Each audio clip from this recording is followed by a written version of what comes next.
Hello বন্ধুরা, welcome back to my channel Shantanu Mamita চ্যানেলে তোমাদের অনেক অনেক স্বাগত জানাই। এখন একটা ভিডিও করতে এলাম, জোরদার ধামাকাদার ভিডিও। তোমরা সবাই সাথে থাকো, পাশে থাকো আর দেখতে থাকো। অবশ্যই পুরো ভিডিওটা দেখবে, একদম স্কিপ করবে না, নাহলে অনেক কিছু মিস করে যেতে পারো। আর তোমরা ঠান্ডায় এখন কেমন আছো জানি না, আমি না ঠান্ডায় জমে যাচ্ছি, সত্যি বলছি, ভালো লাগছে না। আর মনে হচ্ছে এই ঠান্ডাটা যেন একটু কমুক, আর পারা যাচ্ছে না। প্রচণ্ড প্রচণ্ড ঠান্ডা। গতকালকেও সেই একই ব্লগিং ভিডিওতে বলেছি, এত ঠান্ডা থাকতে পারছি না। মানে গতকালকের ভিডিও আজ আসবে, এখনো আসেনি। তো ব্লগিং ভিডিওটা এডিট করতে আমার এখন একটু সময় লাগবে, আমি মানে এডিট করিনি।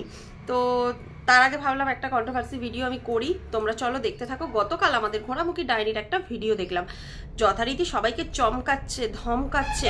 যারা যারা গিয়েছিল সবাই রেডি থাকো, সবাই একসাথে দিল্লি যাব আমরা। চলো, দিল্লি তো দেখা হয়নি, তো দিল্লি দেখে নেব। কি কারণে এত ধমক চমক দিচ্ছে সেটা তো তোমাদের সাথে একটু শেয়ার করতেই হবে, তাই না? ওই যে মিটআপ ফ্লপ হয়ে গেছে, সেই জন্য আর সামলাতে পারছে না, কি করবে ভেবে পাচ্ছে না। মানুষ তো বুঝে গেছে, তাই না, যে ও কি ধরনের ছোট লোক আর কি ধরনের নোংরা মেয়ে। তো আমরা শোন দালাল, তোকে একটা কথা বলি। মানুষের যখন কাউকে ক্ষতি করার থাকবে না, ওই মিটআপে গিয়ে ওই অত লোকের মাঝে কেউ ক্ষতি করবে না, আড়াল থেকে ছুরি মারবে। সেটাই এখনো বুঝে উঠতে পারলি না। আর তুই ভয়ে ভয়ে রইলি। আরে তুই তো একটু মুখোমুখি হতে পারতিস, যারা তোকে প্রশ্ন করতে গিয়েছিল তাদের তো একটু মুখোমুখি হতে পারতিস, চাইলে একটু তর্কাতর্কি করতে পারতিস। বদ্ধ ঘরের মধ্যে অন ক্যামেরা এত বাজে বাজে কথা বলিস, আর সামনাসামনি হতে পারলি না কারো? তোর ভিউয়ার্সদেরও তো জানা উচিত ছিল যে তুই কি ধরনের মহিলা। তুই যে মানে মানুষের মনে মনে বল, অন ক্যামেরা বল, কিভাবে মানুষের ক্ষতি চাস, সেটা তো তুই এমনি সবাই বুঝে গেছে। শুধু কি বলতো, ওই পাবলিকের সামনে খোলা ময়দানে ঠিক খেলতে পারলি না। খোলা ময়দানে খেলাটা অভ্যাস কর, বদ্ধ ঘরে না খেলতে সবাই পারে। খোলা ময়দানে আয়, সবার মুখোমুখি হ, সেখানে খেল। অনেকেই তো গিয়েছিল তোকে প্রশ্ন করতে, কই কারো প্রশ্নের তো উত্তর দিতে পারলি না। কি বললি? No comments. Oh my god, no comments. কি বলবো, সত্যি ভাবা যায় না, তাই না? তোর মতো একজন ছেঁচড়ি লেউড়ি ছাড়া এসবগুলো কেউ করতে পারে না। দেখ, আমি কিন্তু তোর নাম নিইনি, আমাকে যেন ফাঁসাস না। আমি কিন্তু একটা হাওয়ায় ঢিল ছোড়ার মতো করলাম, যার গায়ে পড়বে ছাড়। তো চলো বলি, গতকাল রাতে ভয় দেখাচ্ছে যে যে ওর আবার বাদীপক্ষ ওর নামে কেস করেছে, তাদের হয়ে নাকি তাদের এজেন্ট হয়ে এরা নাকি গিয়েছিল ওর ক্ষতি করতে, ওকে ফিজিক্যালি টর্চার করতে। ফিজিক্যালি টর্চার করা কাকে বলে তুই জানিস? যদি ফিজিক্যালি টর্চার করার হতো না, 7-5 ভাবতো না কেউ, দিয়ে দিত দমাদ্দম। ঠিক আছে, কেউ তোকে ফিজিক্যালি টর্চার করতে যায়নি, সবাই তোকে বুঝিয়ে দিতে গিয়েছিল যে তোর অকাত কতটা, আর তুই কি করছিস আর তোর অকাত কতটা, এটাই বোঝানোর দরকার ছিল তোকে। আর সেটা খুব ভালো করে বোঝানো হয়ে গেছে, তুই বুঝতেও পেরে গেছিস, তাই না? তাই এত ফুটছিস, তাই এত লাফাচ্ছিস। এত লাফাস না, যদি মানুষ হোস এত লাফাস না, বুঝলি তো? দাঁড়া, অপেক্ষা কর, সময় তো তোর ঘনিয়ে এসছে। একবার বেঁচে গেছিস, একবার কেসটাকে ট্রান্সফার করার জন্য তুই বলে দিয়েছিলিস, তো সেটা হয়ে ওঠেনি, সেটা তুই সফল হতে পেরেছিলিস। তো তারপরে কি তুই ভাবলি যে বার সফল হবি? দাঁড়া, সময় আসছে, এই জন্যই তুই না এত লাফাচ্ছিস এই জন্য। তো তুই যাদেরকে বললি যে বাড়িতে গিয়েছিল, বেশ করে খাওয়া দাওয়া করে এসেছে, তারা নাকি ওর এজেন্ট, ওর হয়ে এসবগুলো করছে। তোর মনে এই প্রশ্নটা এলো কেন হঠাৎ করে? তোকে কে ভালোবাসে আমাকে বলতো? তোর ভালোবাসার লোক কটা? এই এই ওয়াইটিতে তোর ভালোবাসার লোক কটা? ঘৃণার লোক তার থেকে ডবল। কিছু কিছু মানুষ আছে তোর পাঁচাটা, তো তারাই তোকে ভালোবাসে নাকি জানি না কি। তুই তো একের পর এক মানুষকে ছোট করছিস, যে মানুষগুলোকে নিয়ে তুই আর ছোট করেছিস, যাদের এজেন্ট বলছিস সবাইকে, সেই মানুষগুলোকে উলঙ্গ করতে ছাড়িসনি। এই ওয়াইটিতে, এই সোশ্যাল মিডিয়ায় উলঙ্গ করতে ছাড়িসনি। একটা মানুষ যথারীতি শারীরিকভাবে 80% তার 80% সে কিচ্ছু নেই তার শরীরে, ধরে নে, আমি তোর ভাষায় বলছি, কিচ্ছু নেই, সে পুরো অকেজো মানুষ। ঠিক আছে, তো সেই মানুষটাকে তুই দিনের পর দিন নানানভাবে তার বউয়ের সাথে তার দাদাকে শুইয়েছিস, তার মায়ের সাথে তার আরও অনেককে শুইয়েছিস, মানে প্রচুর এসব শোয়ানির কেস তোর মানে চলতেই ছিল, কত আর বলবো। তো এগুলো করে তুই কি লাভ পেলি? আলটিমেটলি কি লাভ পেলি? আজকে ধর তুই তোর একটা কেসে ঝুলছিস, সেই কেস থেকে বাঁচার জন্য তোকে প্রচুর টাকা খরচ করতে হবে। তুই অ্যাকচুয়ালি এগুলো করেছিলিস কি করতে? করেছিলিস ভিউজের জন্য, ভিউজের লোভে করেছিলিস যাতে তোর আর্নিং হয়। সেই আর্নিংটা তুই যে রেখেছিলিস, সেই আর্নিংটা যখন এই কেসের পিছনে চলে যাচ্ছে তখন তোর ঠিক কেমন মজা লাগছে? তোর ঠিক কেমন মজা লাগছে বল? যতটা কষ্ট তুই ওদেরকে দিয়েছিস না, তার 3 ডবল কষ্ট তুই পাবি, পাচ্ছিস, অলরেডি পাচ্ছিস। এই যে ভোরবেলা খাওয়া নেই দাওয়া নেই, ঘুম থেকে উঠেই ভোরবেলা কষ্ট করে তোকে ছুটতে হচ্ছে, এগুলো কি? এগুলো তোর কষ্ট না? এগুলো তোর পাপের শাস্তি না? তুই ভাব এটা একবার, একটু ভালো করে ভেবে দেখিস। তোকে তোর বর একটা দিন ছুটি পেয়েছিল যখন ফার্স্ট তুই মানে কেসটাকে স্থগিত করার জন্য যখন গিয়েছিলিস এক জায়গায়, নাম বলছি না, সেখানে যাওয়ার জন্য ওই একদিন তোর বরের ছুটি থাকে বুধবার, সেই বুধবার দিন ছুটিতে তুই চললি, বরকে নিয়ে ভোরবেলা বেরিয়ে পড়লি। তোর বরের কষ্ট হয়নি?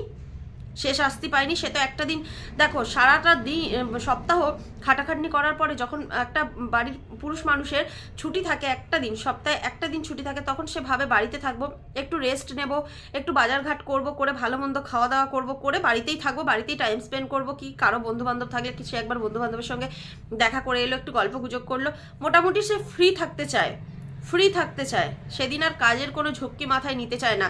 কিন্তু তোর জ্বালায় তোর বরকে যেতে হলো কোর্টে, কোর্টে দৌড়াদৌড়ি করতে হচ্ছে ভোরবেলা ঘুম থেকে উঠে, মানে আলো ফোটেনি তখন উঠে ওকে বেরিয়ে পড়তে হচ্ছে ফার্স্ট ট্রেনে।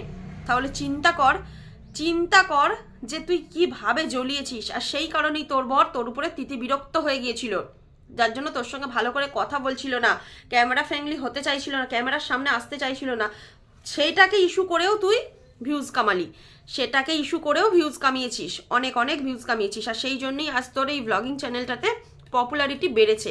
আজ একটা কেচ্ছা দেখিয়ে যখন কোনো চ্যানেল দাঁড়িয়ে যায় না, তারপরে সে যাই দেখাক তার চ্যানেলটা সবাই দেখতে যায়, এটা একটা বাস্তব সত্য কথা।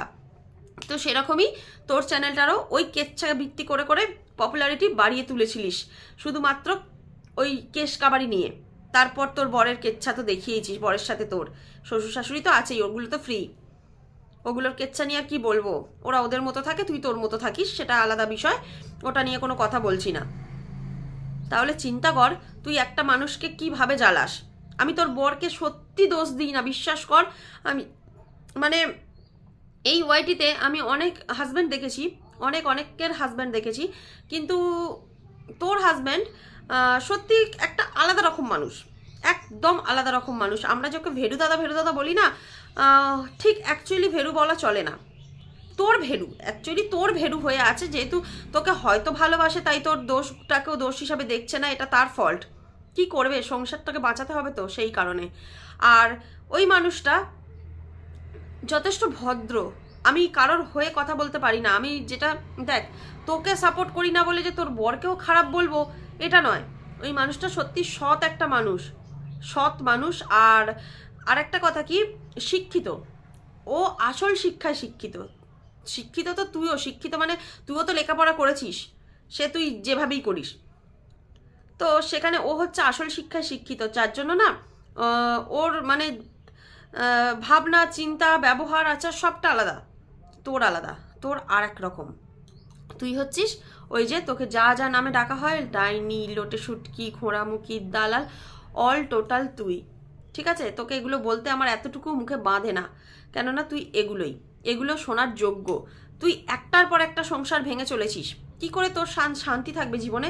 তোর বর যতই তোকে সাপোর্ট করুক, যতই ভালোবাসুক, শান্তিটা তুই পাবি না, একদিক থেকে না একদিক থেকে বাঁশ খেতেই থাকবি। আচ্ছা, যেটা বলছিলাম, যে টাকাগুলো রোজগার করলি সেগুলো তো গেলই, উল্টে তোকে কি করতে হচ্ছে? ভিক্ষা করতে হচ্ছে, ডিজিটাল ভিখারি বৃত্তি করতে হচ্ছে। ওয়াইটিতে দাঁড়িয়ে কোনো কারণ ছাড়াই কেস কাবারির হাত থেকে বাঁচার জন্য তোকে কিউআর কোড দিতে হচ্ছে।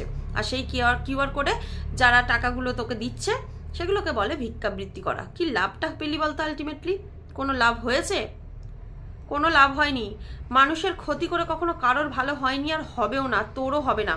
তোর যতই কিছু ভালো ভিউয়ার্স থাকুক, তোর সাপোর্টার থাকুক, সেগুলো জঘন্য সাপোর্টার, প্রচণ্ড পরিমাণে জঘন্য একজন সাপোর্টার। কি বলবো আর, এর থেকে বেশি বলার আর কিচ্ছু নেই, বলার ভাষা খুঁজে পাচ্ছি না। তোর মানে যে ধরনের দোষ, তোর যে ধারার দোষ, সে দোষ কোনোদিনও ক্ষমা করা যায় না। আজকে তুই কি বলছিস? আজ তুই তোকে নিয়ে আর একটা ভিডিও করার কথা ভাবছিলাম, কিন্তু না, আমি এই ভিডিওটাতে কিছু কথা বলতে চাই। যেটা হচ্ছে একজনের চ্যানেলে স্ট্রাইক পড়েছে। যখন তন্দ্রার চ্যানেলে স্ট্রাইক পড়েছিল তখন খুব লাফালাফি জুড়ে দিয়েছিলিস, প্রচণ্ড নাচানাচি করছিলিস যে হ্যাঁ ওর চ্যানেলে স্ট্রাইক পড়েছে, কেমন মজা, বুঝতে পেরেছিস, ঠিক হয়েছে, অমুক হয়েছে। আজ আমি ভীষণ খুশি, ভীষণ খুশি। পিকনিক থেকে এসে নাচতে নাচতে বলতে শুরু করে দিলি। আর যখন তোর পছন্দের মানুষও ছিল না, ও হঠাৎ করে না পাল্টি মেরে গেল, পাল্টিবাজ মহিলা। সেই পাল্টিবাজ মহিলাটি যখন স্ট্রাইক পড়লো তখন তুই কি করলি, তার হয়ে আবার ভিডিও বানালি, সন্দীপের দিদিকে রিকোয়েস্ট করলি যে যেন স্ট্রাইকটা তুলে নেয়। কেন তুলে নেবে? আর যদি আরশের চ্যানেলে স্ট্রাইক পড়তে পারে, তন্দ্রার চ্যানেলে স্ট্রাইকটা অন্য কেউ দিয়েছিল আমি জানি, স্ট্রাইক পড়তে পারে, তাদের দোষ থাক না থাক, এরকম দোষ তো সবাই করছে। তো ওর চ্যানেল থেকে স্ট্রাইক কেন উঠবে? কেন স্ট্রাইক উঠবে? কোনো কারণ দেখলাম না স্ট্রাইক তুলে নেওয়ার। ফন্দীপের দিদি যদি এটা করে থাকে খুব ভুল করবে। দরকার হলে আরও একটা স্ট্রাইক ফন্দীপের দেওয়া উচিত, যে কোনো কারণেই একটা ছোট্ট খুঁত খুঁজে নিয়ে স্ট্রাইক দেওয়া উচিত। একটা তোদের দলের একটা চ্যানেল যতক্ষণে না উঠছে তোদের শান্তি হবে না। তুই খুব চালাকির সাথে এই জিনিসগুলো করছিস, তুই অতিরিক্ত চালাকির সাথে কাজগুলো করছিস। এখন একটু ভেবেচিন্তে কর, স্ট্রাইক না খাস অন্য কিছু খেয়ে যাবি, অন্য দিক থেকে বাঁশ খেয়ে যাবি, বুঝলি তো? ভগবানের মার বলে একটা কথা শুনেছিস তো, তুই খুব ভালো করে জানিস, তুই এই কথা ওয়ার্ড নিয়েই ভিডিও করেছিস, তুই খুব ভালো করে জানিস। কার না? সন্দীপের চ্যানেল থেকে। তো ভগবানের মার বলে একটা কথা আছে, সময় বিশেষে ভগবান সবাইকে বুঝিয়ে দেয়, তোকেও বুঝিয়ে দেবে। তুই যাদেরকে এজেন্ট বলছিস না, তারা সত্যিকারের ভালোবাসে কণিকাকে, উজ্জ্বলকে, তারা সত্যিকারের ভালোবাসে। তোর দলে এক সময় যে মানুষটা ছিল সেও আজ তোর কাছ থেকে বেরিয়ে এলো। কেন বেরিয়ে এলো? তুই যদি এতই সৎ, এতই ভালো হবি, তো তোর দলের লোক ছিল। আর এইভাবেই না তোর এখনের যে দলটা তৈরি করেছিস, এই দল থেকেও এক এক করে সবাই বেরিয়ে যাবে, এক এক করে বেরিয়ে যাবে। তোরা দেখতে থাক, অপেক্ষা কর। আজ থেকে 1.5 বছর আগেও তোদের দলটা একটা আলাদা দল ছিল, এক এক করে বেরিয়ে এসেছে সবাই। আজ যে দলটা তৈরি করছিস আবারও অপেক্ষা কর, 6 মাস 1 বছর, আবার দেখতে পাবি তুই কি ধারায় একা হয়ে গেছিস। তো চলো বন্ধুরা, এখন ভিডিওটা এখানেই শেষ করছি, আর বেশি বকবক করবো না। আজকের মতো টাটা।